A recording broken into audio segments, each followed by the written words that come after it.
الرجل في ظل صدقته يوم القيامة. وأنفقوا مما رزقناهم. الإنفاق في التصدق في سبيل الله، الإنفاق على مشاريع الخير. من بنى لله مسجدا بنى الله له مثله في الجنة. إنما يعمر مساجد الله من آمن بالله واليوم الآخر. والإنسان إذا تصدق بصدقة في بناء مسجد فهو من الصدقة الجارية التي تجري عليه بعد موته. قال رسول الله صلى الله عليه وسلم: مما يتبع الميت بعد موته من حسناته علم علمه، أو ولدا صالحا تركه، أو مصحفا ورثه، أو مسجدا بناه، أو بيتا لابن السبيل بناه، أو نهرا أجراه، أو صدقة أخرجها في حياته تنفعه بعد موته.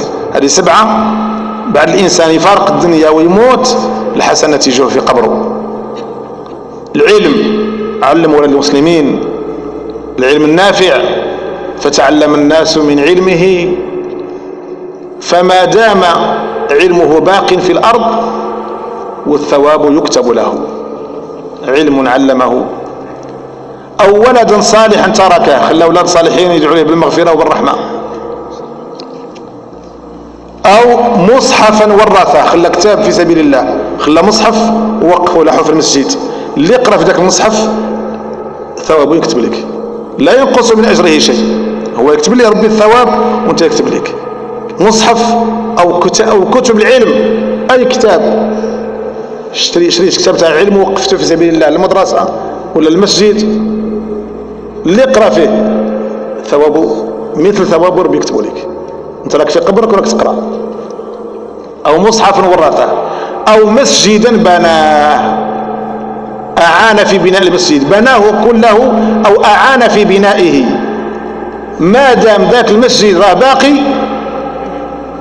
والثواب يكتب لك.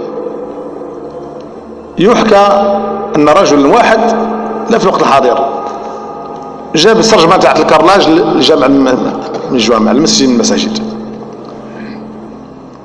تصدق بالكرلاج البلاط المعروف للمسجد.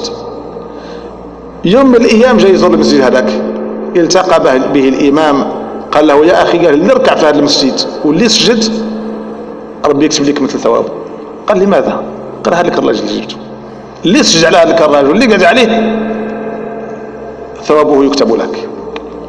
فبكى ذلك الرجل وقال: يا أخي، من اليوم اللي خصك في الجامع راه عليا، هذا المسجد قال: أنا نكمله. لما بشره بهذه البشارة قال: هذا المسجد هذا عليا.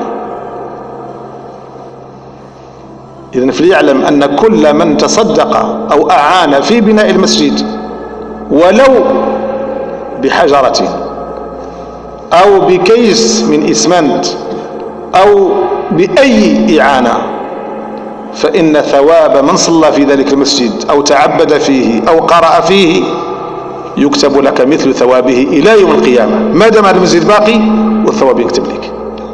أو مسجدا بناه، أو بيتا لابن السبيل بناه، بنى بيت لابن السبيل، الفقراء والمساكين والمسافرون يأوون إليها، ما دام باقي ذاك البيت والناس تنتفع به يكتب لك الثواب. أو نهرا أجراه، حفر بئر وصدقه على الفقراء والمساكين، أو صدقه على المسلمين، من حفر بئر الناس تسقي منه في سبيل الله، اللي يشرب منه شرب من هذا الماء، واللي يزرع منه، واللي دار منه شيء ثوابه ليك. أو صدقة كيفما كانت، ويدخل فيه جميع الصدقات الجارية، غرس النخيل، أي شيء تعين في بناء مستشفى، تعين في إصلاح قنطرة، تعين في بناء مدرسة، تتصدق بثوب ما دام هذا الثوب باقي والحسنات تكتب لك. ولذلك قال عليه الصلاة والسلام: إذا مات ابن آدم انقطع عمله إلا من 3: صدقة جارية، أو علم ينتفع به، أو ولد صالح يدعو له. إذا مات ابن آدم انقطع عمله إلا من ثلاث: صدقة جارية، أو علم ينتفع به، أو ولد صالح يدعو له.